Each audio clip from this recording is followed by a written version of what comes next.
छोटा लड़का रोहन बहुत अच्छा चित्र बनाता था, लेकिन उसकी पेंसिल अक्सर टूट जाती थी या खत्म हो जाती थी। एक दिन उसे जंगल में एक बूढ़े बाबा मिले जिन्होंने उसे एक जादुई पेंसिल दी और कहा, जो भी तुम इससे बनाओगे वह सच हो जाएगा। रोहन बहुत खुश हुआ और घर आकर उसने अपने सपनों का घर बनाया और वह सच में बन गया। फिर उसने ढेर सारी चॉकलेट्स और खिलौने बनाए।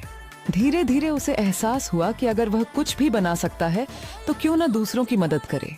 लेकिन एक दिन उसकी पेंसिल खो गई। वह बहुत दुखी हुआ, लेकिन फिर उसने सीखा कि असली जादू उसके अंदर था, उसकी कल्पना शक्ति और मेहनत। सीख सच्ची शक्ति किसी जादुई चीज में नहीं बल्कि हमारी सोच और मेहनत में होती है। रोहन ने अपने अनुभव से सीखा कि जादू असल में उसके विचारों और प्रयासों में था, जिसने उसे दूसरों की कल्पनाओं को भी जीवंत करने का